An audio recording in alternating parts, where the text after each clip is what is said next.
Blue Box. Hi, how's it going? Welcome to Social Media Hangout. We have another great show for you today. As we have on the panel today, as usual, we have Ben Fisher, who always tries to make it out every week. And then we have the two lazy guys, Eric and Mark. I'm just kidding, guys. You guys have been very, very busy. And I know one thing I do want to still hear about, we only got to hear a bit of from Eric, but how was MozCon? How was the trip? How was speaking to large audience, Mark? We have tons of questions, but please tell us a little bit more about MozCon for those who don't know what it is. Sure. You want to start, Eric, or?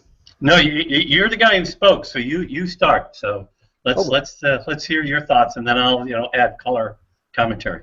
Right, that's why all those people were staring at me with the lights in my eyes. Okay, that was happening up there. Yeah, it was obviously a thrilling experience for me. MozCon, for me at least, is the Super Bowl of our industry, and not just because it's Moz and their reputation in the industry, but just the way that they run the whole show. If you ever get a chance to go to a MozCon, I'd urge you to go. It's an experience, even just to see. I mean, they have many of the best speakers in our industry. Everybody who speaks there, with the exception of the community speaker program, which I got into, which I'll explain in a moment, is hand-selected. You don't pitch, they pick you.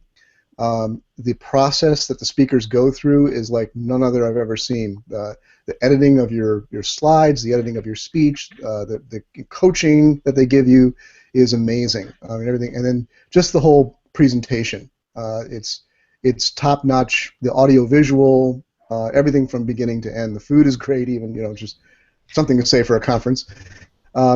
My goodness, we even had good Wi-Fi. There's the real miracle. They did something very, very nice, which I'll just give a shout out to. That was probably rather expensive, but they had I think 1,300 seats there, and 800 of the seats had Ethernet connections. Really? So that took 800 people off the Wi-Fi, which made the Wi-Fi work most of the time for those that were using it. So that was pretty often. A lot more people were able to be online and interact. So that was cool. But yeah, the experience of speaking there, for people who don't know, I pitched to what's called the Community Speaker Program. They started about 3 years ago, and that's where they decided to open up and give a chance to find some new speakers out there that may not have been seen on the Moz stage before, might not be the ones who would be chosen for that, but who are kind of known to the Moz community. Maybe they've blogged there, maybe they've done a Whiteboard Friday, maybe they participate in the forums at Moz, these various things. So long story short, I pitched it. I think about 150, 180 other people did as well, and out of that they picked 4 who get to be on that main stage for 15 minutes. Now the main presenters get about 50 minutes, but and most of us had really 50-minute presentations that we tried to cram into 15 minutes. But it was a thrill. Just that stage, it's big. They have a big jumbotron behind you. Actually, 3 screens, 2 showing your presentation, and one showing you with every defect on your face, about 18 feet high. And the professional lighting and sound and everything, multiple cameras. It's just an awesome experience. So that's just the speaker side of it. But it was definitely a highlight of my professional life. I'm very, very grateful to Moz for giving me the opportunity to do it.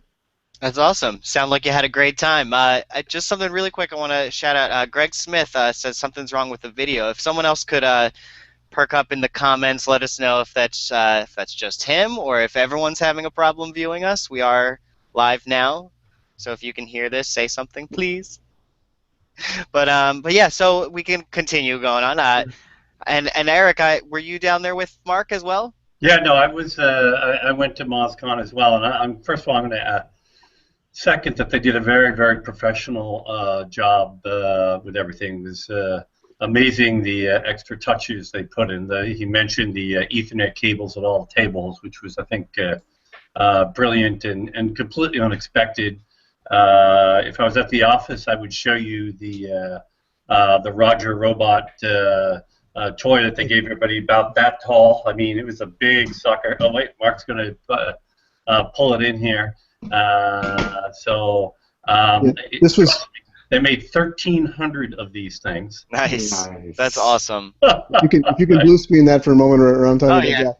This is, you can see, you see my hand there. You can see how big this thing is, and I know instantly, like, all of us had two thoughts, like, I totally want that, and the second thought was, how the heck am I going to get that in my suitcase to get home?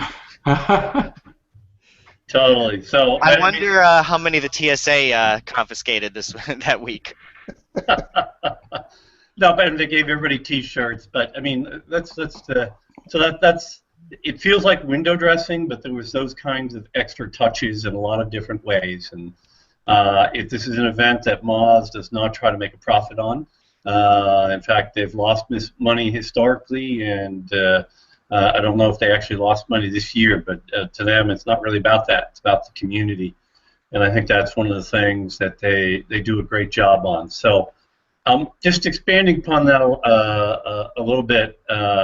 I think I found most of the presentations that I watched, and I didn't get to watch all of them, really, really quite good. And I do think they do an excellent job with the speakers. I'm not going to, I'm not going to admit the fact, there were one or two, well, okay, I didn't know why that was happening. I mean, let's be honest, every conference is going to have that. But I got to tell you, the average quality of the speaker was higher than I'm used to at conferences. So, really, really great overall event. I hear too often that some, you'll hear of a conference and you have this one big title speaker, and then everyone else is just kind of the random employees of the company running the conference, and it's a shame to see that sometimes. So it's nice to hear MozCon really kind of gives it their all. So that's good. I think one of the best testimonies, perhaps, is that that Eric and I go to a lot of conferences, and I think a lot of times the awesomeness of the conference is, of course, getting to speak and any sponsorship we might be doing, and then the people that we get to meet and network with. But we don't always feel like we learn a lot at every conference. There's usually something, there's a tidbit that you can take away, maybe from a keynote speech or something like that. But we had several things at MozCon, and I agree with Eric totally that not every presentation was, oh my God, this is the best thing I've ever seen, or this is the most useful information, or I agree with that. But there were actually several that are probably going to change in some ways the ways that we do things at Stone Temple, made us up our game. Eric and I would look at each other and say, like, that's what we need to be doing. So that that's an awesome thing. Yes, it is. No, it happens every day. I mean, I look at what Dustin's doing, even what you guys are doing, and it kind of goes down the line. You guys go to MozCon, you see what the other guys are doing, and I look at you guys and see what you're doing and do that. It's you gotta adapt and evolve and see what other people are doing and what works for them, and pick and choose what might work for you as well. And not every strategy will work for you if it works for someone else. I couldn't do. I don't think I could do Dustin's weekly videos on news. Like I'm not that quick. He's very good, personable on the camera to do a one-man show, and I don't know if I could run that, but he can, and it works. So yeah, but what I did want to maybe we can offshoot a little bit. We wanted to mention the Twitter. You can now tweetception. You can put a tweet within a tweet within a tweet. But I guess Mark could tell us more about that. I know you've been reading into it. Yeah, it's actually a pretty cool new feature that Twitter just kind of quietly rolled out, I think, earlier this week, where you can embed another tweet. And what that means is that when you embed a tweet, your tweet shows up, and then if you're looking at it on Twitter.com or on the Twitter app, at least on iOS, I assume it works on Android as well, you actually see the full other person's tweet, like a card underneath, and it's active. So if there's a link in it, you can click on it. If there's a hashtag in it, you can click on it. You can either retweet the original, the shared tweet, or the original tweet that was embedded. So it just shows up like an image underneath, and a full image of the tweet showing the person's profile photo, their name, all those usual things that you'd see in a tweet as it appears at Twitter.com. How you do it is actually pretty simple. If you're on Twitter.com, it's as simple as going over to the more, underneath each tweet, there are a series of icons for doing things like retweeting or favoriting it, and then you go over and there's more. When you click on more, one of the choices now is embed tweet. You just click that, it opens up a tweet window, you type your tweet that you want to when you tweet it out, when you share it, the other tweet is embedded with it. The other way is if you're not on Twitter.com, if you're on Hootsuite or something like that, is simply grab the link of that individual tweet. And you can do that by just right-clicking on its timestamp, like on most social media. You right-click the timestamp, save that URL, and then put that URL in your tweet. Now, the disadvantage there is that it's going to take up some space, so you might want to shorten it, but it will still show up as an embedded tweet. Oh, so no, you don't have to do any card validator, hoops to apply for this. It just works. It Nice. just works. Yeah. Great. So it's a new way. It's actually a better way in a sense to retweet. The only downside again is that it's not going to be visible on all the third-party apps. For example, in Hootsuite, which I use, it's not just like embedded images and tweets aren't instantly visible. You have to click. You'll get a little icon that says view. You click the icon and then you can see it. So, would you see a link or any kind of note? Would you be able to tell that there's an embedded tweet there, or would it just look like a bit of plain text and that's it? Yeah, nothing other than that. You'll get that. And I don't know what other third-party apps do or how they handle it. In Hootsuite, you'll get a little link, little icon. It's purple color that says view, and that tells you that there is an image with that tweet. And you click that and it expands, and you see the image. Whereas on Twitter, Twitter.com on desktop or Twitter's own apps, these embedded images, whether they're coming from a post where you've done the right coding to get that image into the post, into the tweet, or these new embedded tweets automatically show up in the stream, expanded. Gotcha. And do they automatically update live? So I mean, what's a good takeaway for people on this? What's a good strategy for the use of the new embedded tweets? It's a good question. I think it's just a more effective way if you really want to highlight. Everybody uses Twitter retweets all the time, but if you want to share something and you want to make it kind of extra special and really highlight it, I think the embedded tweet would be the way to go. The advantage there, again, is that whereas with a retweet, the original tweet is going to take up most of the space. You don't have much space, if any, to comment. Here you can do a full tweet-length comment, just like you did if on Google Plus, if you're resharing somebody's post, you can comment on it. You can do the comment. It's the quest for context. They're doing the same with the hashtags that are coming out now. It's contextual hashtags. But this is exactly like that. I sometimes would want to highlight a tweet, but I would want to highlight it to disagree with it, not to retweet it and say I agree with this. This definitely gives you a way to share different opinions than you might by just retweeting it. It's a retweet Andrew, by itself. Yeah, it's because you're such an agreeable guy, which is why you would want to. Why would I ever want to point someone out for doing something?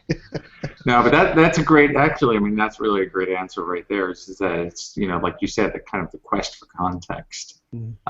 So that's an awesome answer. Cool. Well, it kind of gives you almost a threaded discussion thing going on, right? I mean, in a more meaningful way.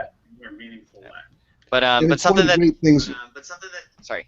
I was going to say it's one of the things that we've enjoyed about Google Plus is that when you share somebody else's content, it's actually advantageous to add your own comment to it, add your own commentary in your own post, which adds that context or adds your opinion, your evaluation, gives you that opportunity. If you're Andrew and everything in the world looks negative to you, then you can tell people that this is you're not sharing this because you approve it. Andrew's a very positive person. I know. I love how I went right to that example, but it is, it does give that context, so that's good. And there seems to be a little echo here. I don't know if that's just me. I think it's we're all here. We hear it. Yeah, we're here. So yeah, it definitely seems like a way for them to compete with the other social networks. They can't go past their 140 character limit because people will just get pissed. Andrew, you're going to have to rename this episode to the Echo episode. Yeah, I'm going to see what I can do about that. How are we doing now? Nope, still. I'm not. You're still hearing it? Let me try muting and see if it's me. Well, let's see. Well, somebody has to talk. Yeah. So talking, and now echo. Echo, echo, echo. Huh? No, No, echo. No. All right, is there an echo now? Let's see. Yes. Yes. Mark! So, Hangout Troubleshooting 101. Yeah, that never happens to me. All right, I'll mute, but I'm not talking. Well, you could just turn your computer volume down just a little bit, Mark. That would probably fix it. I did that, and you guys are still saying it echoes. So let's move on. Right, but as I was saying, right, you know, it's a way to compete. It's nice to see more context on Twitter, which I've always complained about Twitter being very, well, without context. So here we go. Next up, I know that Eric has been getting in fights with animals at the zoo. I'm not sure what something like that. If he could explain a little bit more, we have Eric. Yeah, well, I mean, have you ever tried to punch out a penguin? It's a really kind of very interesting thing. They're slippery little dudes, you know. Dodgy. They'll just. Yes, that they are, exactly. Well, especially those ninja penguins. Yes, exactly. So, in fact, I'm going to just briefly screen share my post here that I put up for my article. There's the opening screen with my ninja penguin. But anyway, so. You know, here's the deal. I'm like, it's well known that I'm a big Google fan. I mean, I love Google. I've declared somewhere on a Hangout, it might have been here, that I almost always sleep in some T-shirt I got from Google every single night, which is an actually true statement.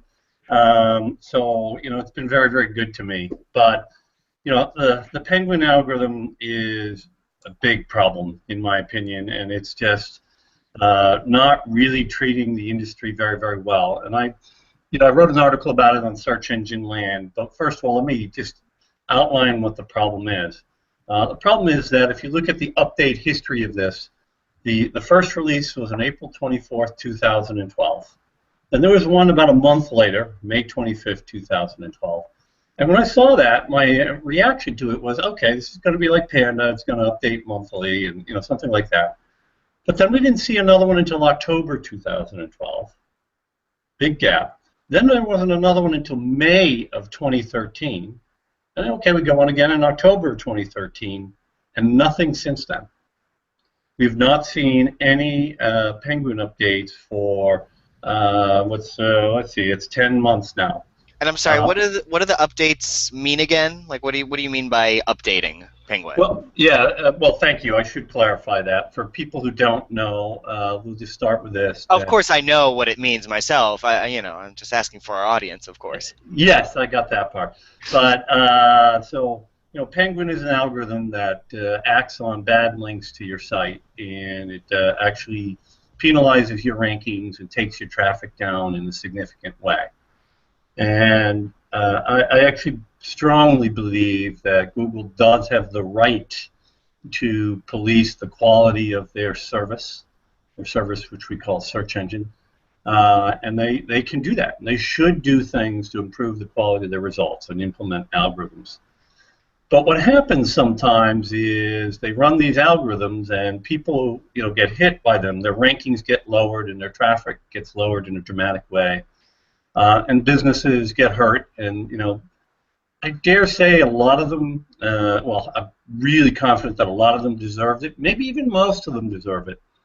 But there are unintended casualties, and there are people who end up getting hurt as the result of the algorithm running. Okay, that's a fact of life, right? And it may be a harsh fact of life, and maybe everybody doesn't like that, but Google, again, is just doing what they can to protect the quality of their product. And again, what's at issue here is that these sites that are getting hit supposedly have bad things in their inbound links, have somehow gotten bad links to their site.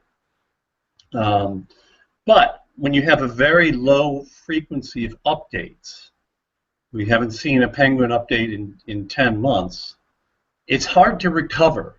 So let's say you did do something bad, you did do the wrong thing, you deliberately went out and got spammy links to drive your Google results, which you might consider cheating the system, and you did all of that. In my opinion, it should be possible to recover.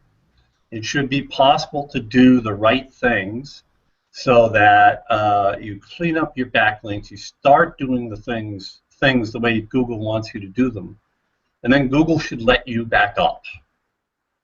All right, and all of other Google's algorithms that relate to punishing people for doing things they don't like have a way of letting you back up. The Panda algorithm, which is really about the content quality for your site, runs on a monthly basis. So if you've done things that are just in terms of having poor quality content on your site, you have some hope of getting recovery and getting back in a reasonable time frame and pretty good feedback.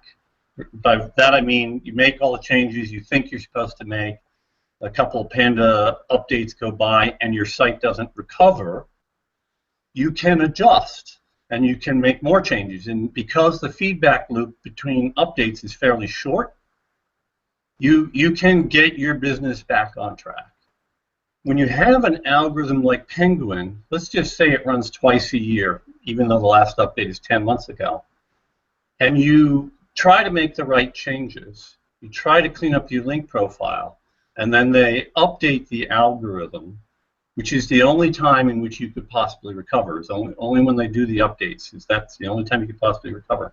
And they update the algorithm, and you got it wrong, you have at least another 6 months before you can recover.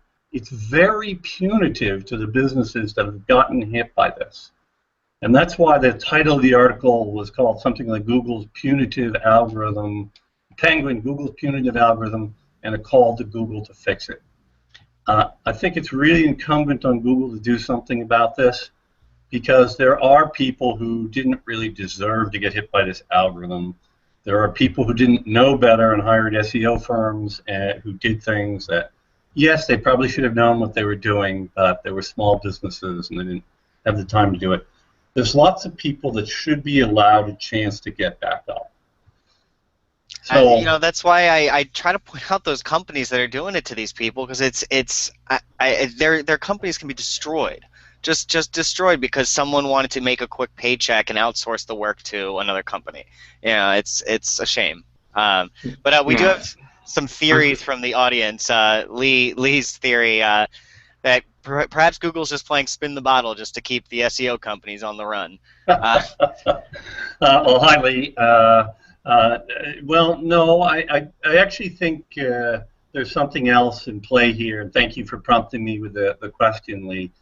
I think what's at issue here, and I got this feedback to my article from people, you know, other really smart people out there throwing in suggestions, that one of the problems with the way the Penguin algorithm works is it's susceptible to negative SEO. By which I mean is, if I'm sitting over here and I want my competitor to get hit, I can sit back in my chair and just, you know, send off some bad links to my competitor's site, perhaps succeed in getting them slammed by the Penguin algorithm, and then that competitor is hurt in a big way. So that's kind of what negative SEO is about. And there are people who suggested that maybe that's one of the reasons that Penguin is on such a long refresh cycle, because they're desperately trying to figure out how to solve the negative SEO part of this. I don't know that there's an easy solution to that.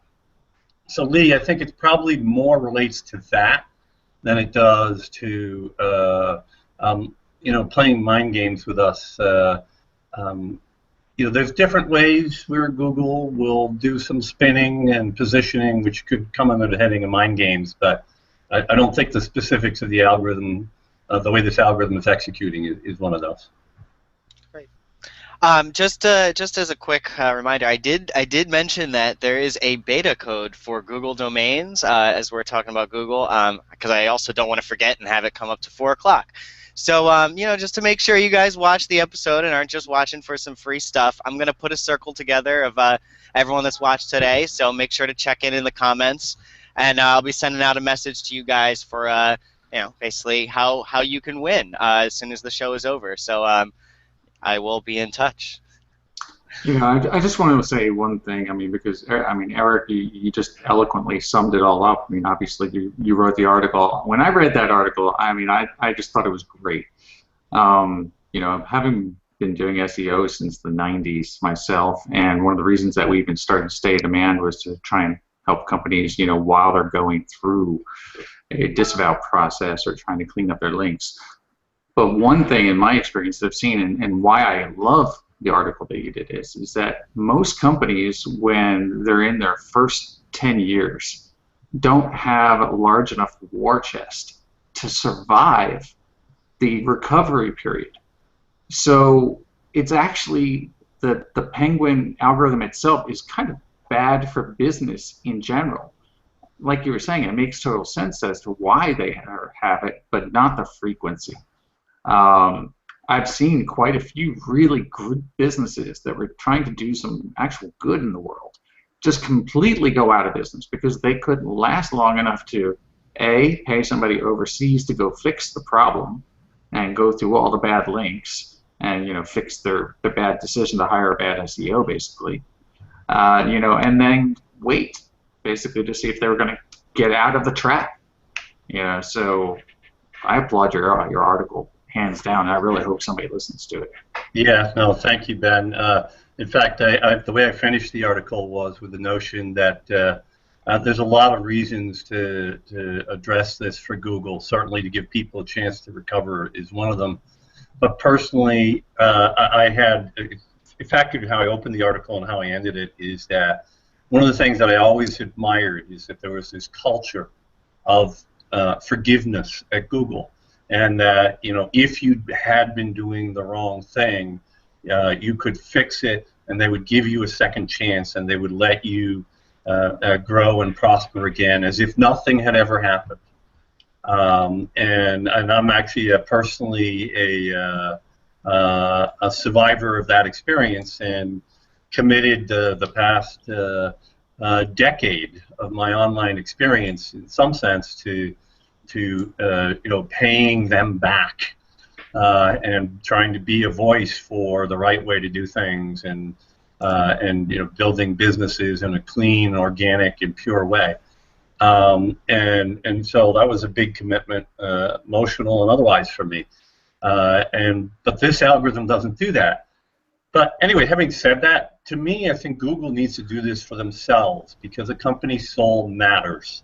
And I know that sounds very lofty and whatever else, but, you know, Ben, I know the way you run your business, and I've seen Christopher and Andrew and how they conduct their business, and I know what we do at Stone Temple, and we really try to have a way of being a part of the community and doing more than just our own thing to make money. And to me, it feels like Penguin is Google losing their way in that a little bit, and I sure hope they put it behind them. It's something I've always tried to do. I mean, I will always, I give people a hard time. I do. You know, it's, you guys joke around about it too, and it's but if you spam our community, all I want is an apology, and that's it. That's it. I'll lift a ban. I'll lift everything. Pretend it never happened. Done. I mean, it's just. Like you're right, give people a chance to move on. I was reading, I wouldn't remember what forum it was anyway, but basically it was a large site that essentially had like a forum discussion board, and they had banned several thousand people over the course of a few years. And I was reading an article from them, and I guess it's not a great article because I don't remember who it was, but it basically talking about how they unbanned everyone. You know, they completely started from scratch, and they said, you know, it's a fresh start for everyone. It's not, you know, you may have had a bad day, you may have been a small business being run by some random outsourced agency. You know, our community is the same way. We've gotten businesses who it's obvious that they're using an outsourced marketing firm or just a bad marketing firm in general. It doesn't have to be from, doesn't matter where it's from. And it's not the business's fault. So you know, if you notice you've been banned from our communities, social media strategy, social media professionals, and the such, just let us know, and we'll lift it. So yeah, we're better than Google. No, sorry, I'm kidding. So you're gonna put it into your own internal algorithm. That's what you're saying, Andrew. Right. I mean, if it weren't so difficult to unban people, I would consider trying that. Just give it a full clean swipe and start from scratch, because there are about 7,000 bans.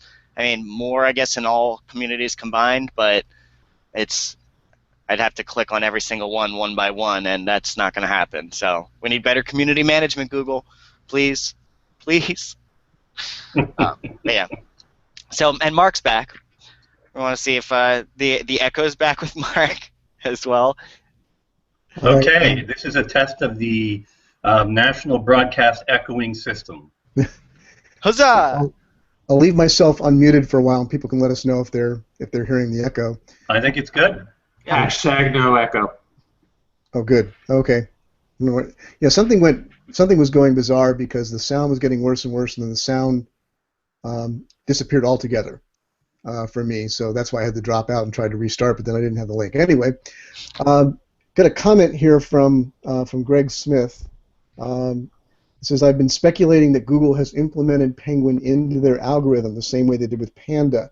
Do you want to comment to that, Eric? Yeah, no, it's something that actually John Mueller recently indicated that it is still a separate algorithm, so it does not appear to have been rolled in at this point. Greg, I'd love it if they would do that, and it would be a great thing. I suspect that there are probably some challenges with doing that we just don't have enough information to know about.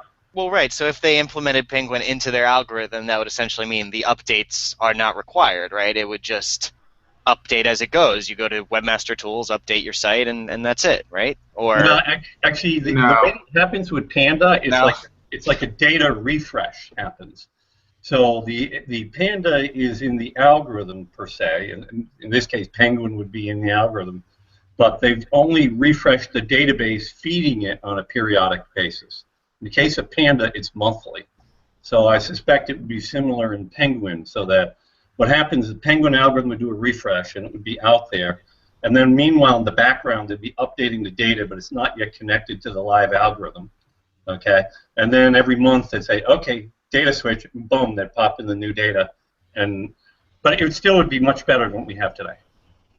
Yeah, you'd be talking about a massive, even more computing power than what they have right now. I mean, if you think about it with the Panda refresh, right, they're updating constantly on new links that they've discovered, but it's new content also, again, submitted through website maps, webmaster tools, etc. But to do a Penguin refresh every single month on the entire database that they have, so the entire web, that would just be massive. But it brings me back to a thought, though, which comes to another article that you did, Eric, which was kind of about the Hummingbird, basically, the Hummingbird rewrite, basically, of Google. And I love the other picture that you used in that, which was the telephone pole with all the wires, basically, and how basically pieces of code are bolted on all over the place. And how, the Hummingbird update was basically, or not update, algorithm was kind of a way of re-straightening everything out a little bit more. So I would think that with Penguin, it's going to be much more difficult. Yeah, it probably is going to be much more difficult. Just for fun, here's that picture right now. The tangled mess of wires, that was the Google code. And when they updated did the Hummingbird update to the Google platform last September, I think it was. It was basically a rewrite of the search platform, the first one that had happened since launch. Just going in and sort of cleaning everything up and getting it, reprogrammed. Any one of you who's ever been an actual computer programmer will know how bad it gets when you keep bolting on little pieces here and there all the time, and it soon gets pretty messy and difficult to update. Now that picture, I hope that was a stock image, not outside your window, right? Yeah, no, it's actually the network for Stone Temple Consulting that you saw. Yeah. So, yeah. That explains why Mark had the echo. Yeah, exactly. Those wires touch each other every once in a while, and that's mayhem. All right. I know something Ben wanted to touch on, and I do too. Google's acquisition of the Twitch game streaming service. Essentially, it's a service that makes it very easy to live stream you playing games, and it is very, very, very popular. But Ben, would you like to, I guess, introduce a little more? Yeah. So actually, Dustin revealed it. Dustin, I think you revealed it first, and Dustin highlighted it on his weekly update. And so I've been a fan of Twitch. I mean, it's no secret. I have video game publishing websites that I own and such. And we do Twitch streaming all the time of XBLA games and also next gen, like on Xbox One and PS4.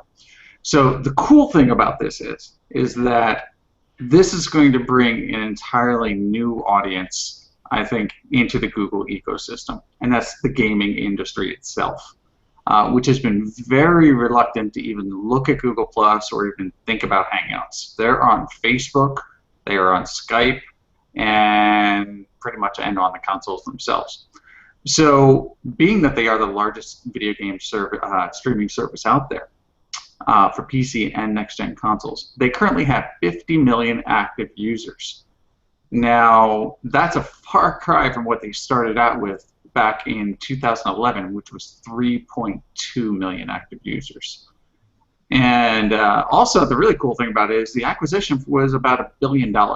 So that for Google is basically about $20 per user. That's a pretty darn good acquisition cost, if you ask me. I mean, they're going to be able to make that back lickety-split. But for us, what I think it really is going to mean is, and I still stick to my guns on this prediction, and that is, I say gaming is going to be coming back to Google Plus. It's going to probably come through Hangouts. That just kind of makes the most logical step, I think.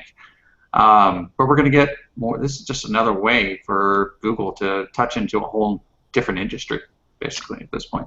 No, that'd be very fun to, basically have someone, you connect your HDMI to your PlayStation or whatever, what have you, and you can just, stream your games. Why not? And talk, have people jump in, ask you questions for how you're getting through that level. Or, I know I'm being very generic, but right, it is very cool. Do you have any ideas, I guess, on how what's going to happen?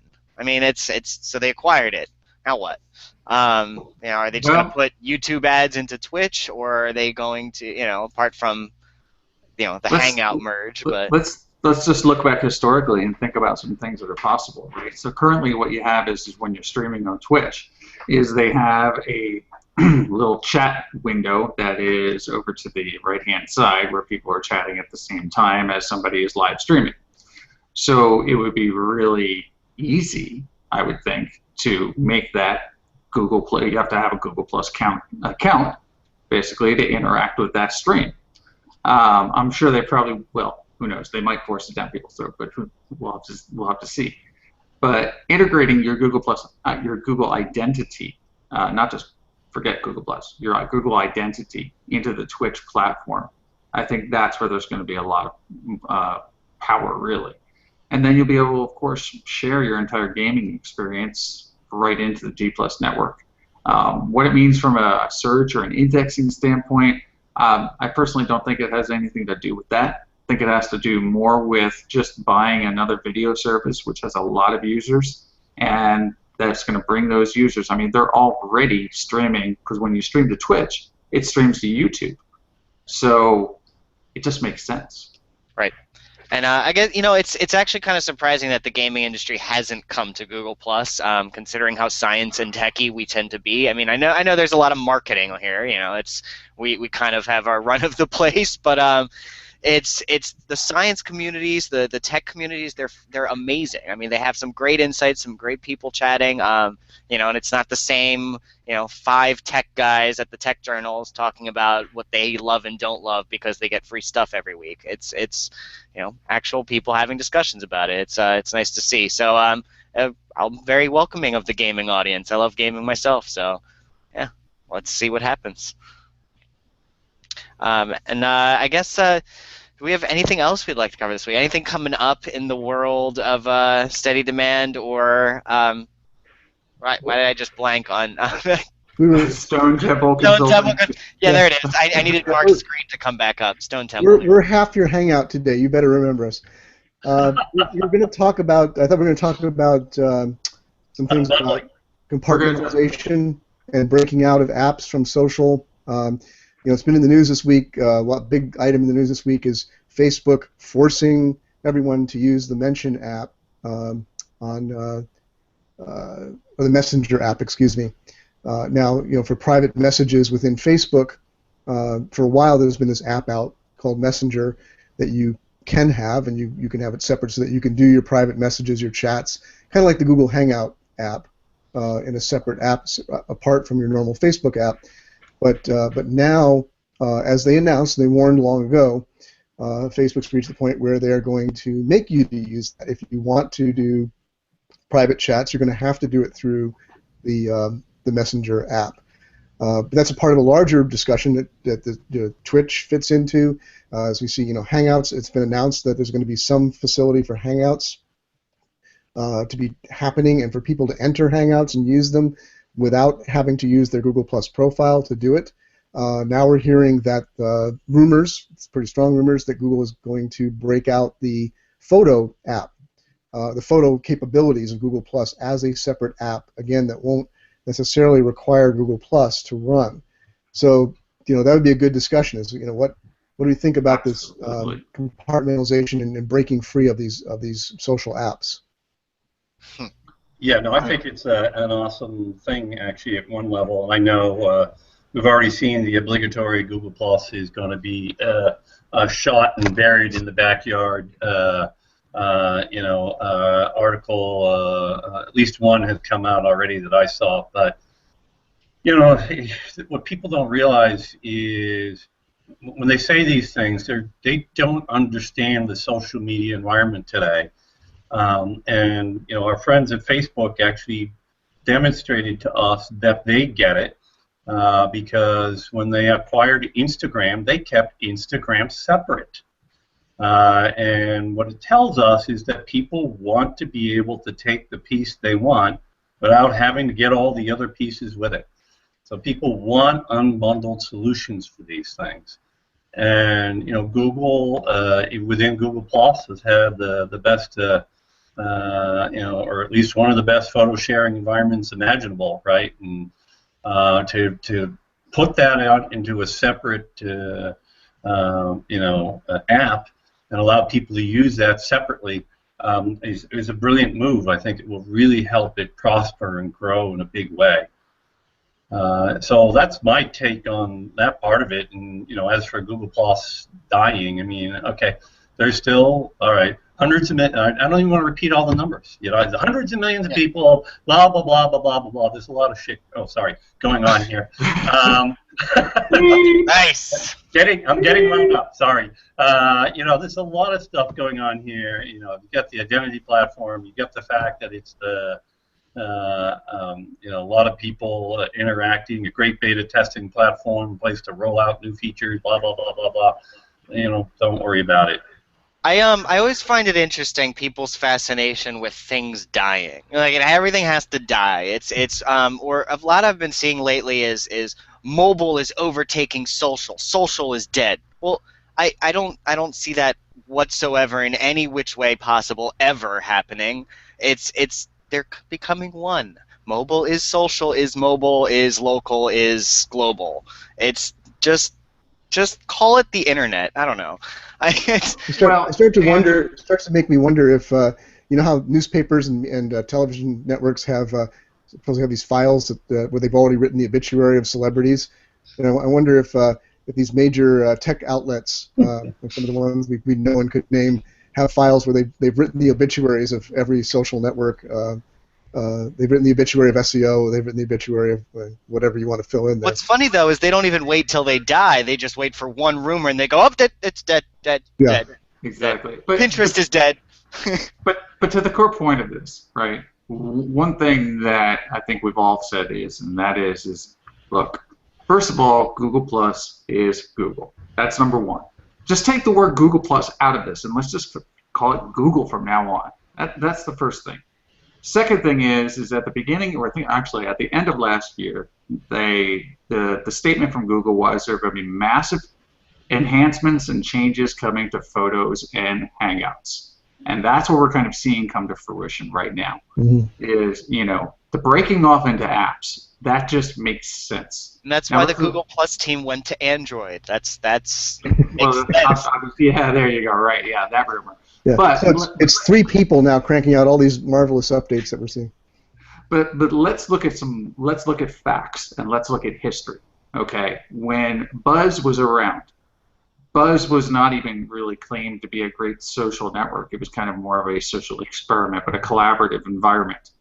But what ended up happening to Buzz is we ended up getting, I think there was like 100 or 200 million users. Don't quote me on the number. I forget what it was. But back in the day, a lot of us were pre-Google Plus, were in there and interacting with each other, collaborating on documents. It was a lot of fun. There was a lot of experimenting, a lot of out-of-the-box ideas. And what was Google doing? Well, Google was doing what Google does great. They had a beta product that people were getting involved with, and people were testing and just pushing it to its limits. What they do? They shuttered Buzz. They took all of the great aspects of it. They took all the feedback, and they rolled it into Google Apps, into the Docs and Drive, and all the other products that kind of spurned out of that. And that's what I think really at the core we see with Google+. Beyond authorship, beyond the benefits of that we see in search and personalization, the individual features themselves, I mean, it's just a natural progression. It doesn't mean it's dead. It just means that we are a really active group of feedback loops. I think we have a question from William Rock. It was technically for Eric, but I want to take the beginning of this one. Is Facebook better than Google Plus? You know, if you're listening to what we were just saying, it's Google Plus is different than what you think it is. It's not just a social network. It's Google. Google as a whole. It's the entire nervous system of what's going on over at Google. But Facebook, it's like an apple and an orange. You don't go like which is the better apple. It's an apple and an orange. You just can't compare the two. I mean, I'll be the first to hate on Facebook for a slew of different things that I dislike about Facebook, but I see its strengths. I still push certain businesses to advertise there, to have a presence there if that's an appropriate place for their business. You know, the ability for marketers to target users is fantastic on Facebook, I will admit. You know, but there is no organic reach, and there's no way to really do it for free anymore. I mean, at least as a brand new page with 0 following. You know, so we'll, Eric, if you want to take it from here, but it's. No, I think it's an excellent answer, Andrew. I mean, it's just a different thing, and people use it differently, you know, it's a great place to maintain personal social connections, and like you said, great place for businesses to use the great targeting features in Facebook's advertising platform to reach all kinds of people, and you know, there's a lot of power to that. And you know, over on Google Plus, if you wanted to get into long-form discussions, Google Plus is the place, right? I mean, there's no other social network that does that as well as Google Plus, in my opinion.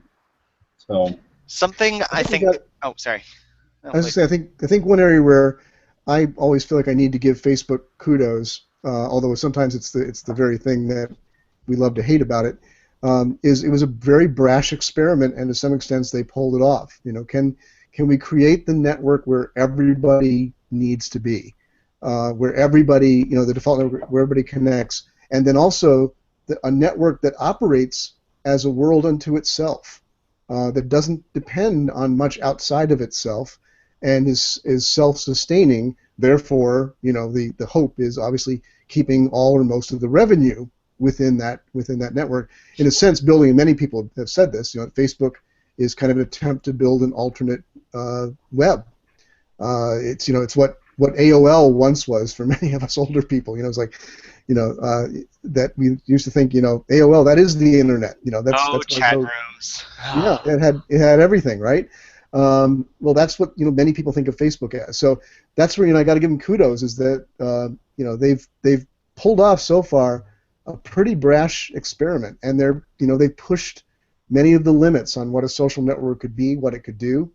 Now, you know, some of that may ultimately be I don't want to say their downfall, but maybe stumbling blocks for them along the way. But you got to give them credit for what they've accomplished. And that's the core difference between Facebook and Google. Google is, like we've always been saying, it's a layer over everything that was already there. It's not trying to create a new utopia, a new place to go on. And Google Plus, they argued like that's what they were exactly trying to do, but now they've learned, and they're they're changing a bit. You know, it's like we were saying with the compartmentalizing. You're seeing both companies, Facebook, Google, and other Microsoft. Still, I think they're still trudging along with social, SO.cl. It's really bad.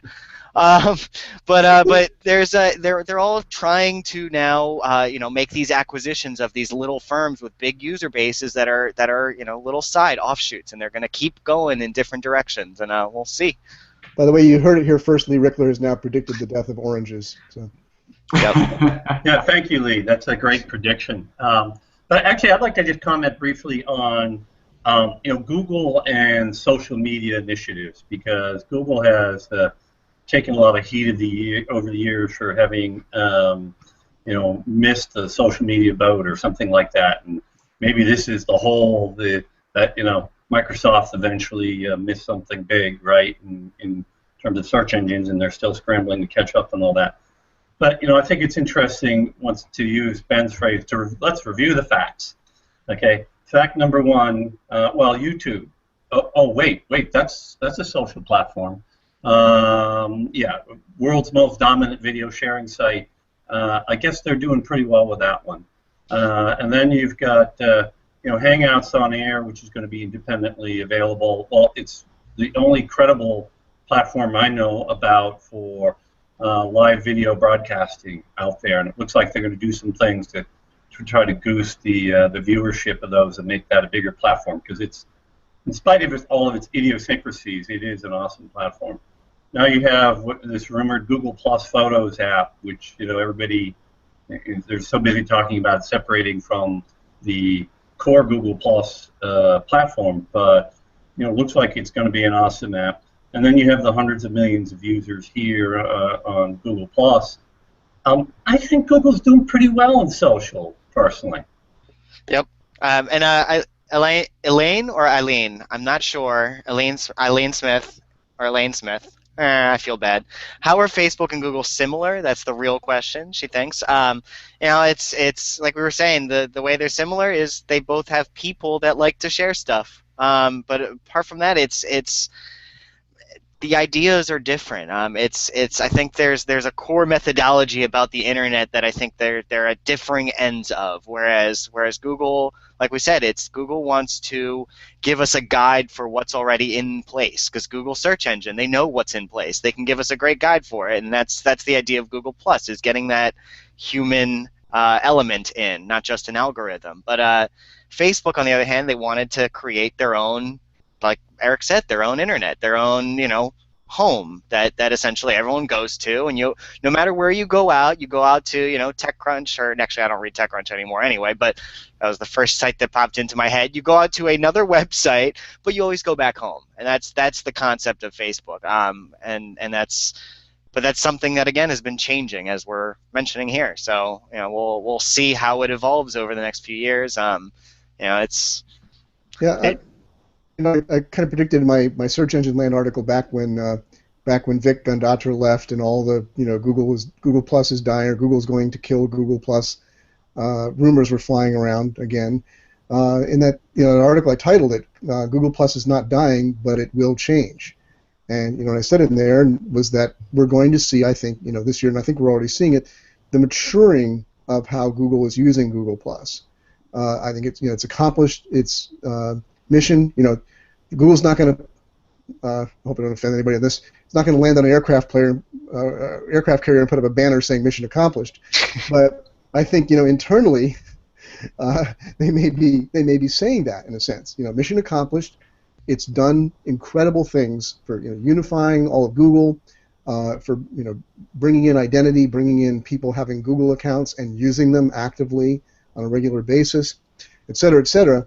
So now the maturing is what we're talking about. And I think it's a very healthy thing. This is a good balance to, earlier we were criticizing Google for what they're doing with Penguin and saying this is very un-Google-like, but this is very Google-like. Them, instead of just saying like, well, Google Plus didn't work, which many of those people thought, like, it didn't work, so let's throw it aside, just like Buzz. But I love what Ben Fisher said earlier. Buzz or Wave were not failures. Yeah, they're not around anymore, but they were not failures. They were experiments that Google could use and learn from and implement into something else. So it's funny actually that we're treating Google the same way we want them to treat people with the Penguin updates. I mean, we understand Google made mistakes. Now you're learning from them, and we hope that the changes are made that we want. But we're giving you a second chance, Google. Come on. They were waiting for us to say that. Yep. They're watching right now. That's yep. Interesting question here. Do we think that when things start spinning off, will things like Hangouts, Lee Rickler asks, become maybe a premium paid product? And that harkens back to when some of these things came out. If you look into their terms of service, some of these things, right, Ben? They say that we reserve the right to. I've already got something to say about that. Okay, go ahead. And that is that the answer to that, Lee, is yes, and it's already there. So Hangouts, as we see them today, where we have it today, this is my prediction at least, is that you're going to have it as what we have today is going to continue to grow, but it's going to still be at that 9-user limit. If you want to go higher, if you like, for instance, right now, today, if you want to go into a 15-person Hangout, you're going to have to upgrade to business, basically Google Apps. Or maybe where it produces a 1080p YouTube video, like YouTube live streaming does, instead of the 7 whatever it is now. Right. So basically, Google's saying, here's everything for free, and by the way, if you want this for business, give us $5 a month per user. Yeah. And other things, the G+ URLs, how it always has that ominous, this may change, and you may not have this forever. That's another thing. Maybe the local verified businesses who are on apps, they get priority for their names. If someone else has their company name as a page, they can say, hey, their plus URL, that should be mine, and done. So we'll see. I mean, that can be a good thing and a bad thing. I'm not against that. Google needs to make money having their services, or we won't keep having services. Because advertising the money's good right now, but it might not be there forever. So they're looking for other avenues. Well, not to make the show last longer than an hour, but I mean, take a look at what they're doing, with the project where they're trying to bring Wi-Fi free to every city, in the world probably. They're working on driverless cars. They're constantly experimenting with a lot of different things, and they're going to democratize many different industries. They're probably going to bring out free Wi-Fi. In a couple of years, we're going to see it spread across the country. Where yes, you've got, I think it's you've got it actually in one of your cities, don't you, Mark? We're trying to get it. We're on the list, but there's a lot of stuff that has to happen for it to come about. But we're on the list. Right. So you'll probably get X amount of up and down bandwidth, and then they'll probably say, well, if you're a business, join Google Apps for Business, and you get fiber for free, or something like that. Just makes sense. They have shareholders, so. And a free car that drives itself to work. I said on Twitter earlier today, when I was out in the 90% humidity here mowing the lawn, forget the driverless car, Google. I just want a driverless lawnmower. That's all I want. Nice. But that does bring us to 401, and I guess we got started at about 3:03, so we have a minute or two left. But I just want to say thank you to Mark, Eric, and Ben for coming out again with us this week. It's always an awesome conversation. I learn a lot, and I think our audience learns a lot as well. But thank you. It was a very good discussion. Yeah, no, thank you. I know I learned a lot too. Just always listening to you guys is great. So, and sorry for my 4-letter word earlier. I was getting worked up there. I was actually just watching the South Park episode the other day that had it 100 and some times in one episode. So it's really it's way past on cable TV. That word's been it's good now. Totally Don't worry, Andrew. The FCC is already on it. This video will be taken down, and we'll have a second left. By the way, yeah, South Park is not a good place to be taking your cues from what's appropriate on TV. So that means I might as well finish by singing a Beyonce song for all of you, since we're going to be taken down off of YouTube anyway, right? No. Yes, do it, Mark. Do it. But I do want to say again, I'm going to be, I have to do a little bit of work making sure our show gets up on SoundCloud, iTunes, and we're going to be on Stitcher very soon because Mark reminded me to do so. The Mark and Eric, the DMA and DME shows are on Stitcher as well. But if you guys wanted to throw your links in there, that's fine, into the event page. But yeah, so thank you again, and I'll be sending out a message when I'm done doing all that, getting the episodes up to everyone who watched live, and we'll get to someone having a Google Domains beta code, and you can start playing with that. So again, thank you to our audience, thank you to our panel of awesome people, and bye. See you next week. Bye, everybody. Happy Sunday. Bye.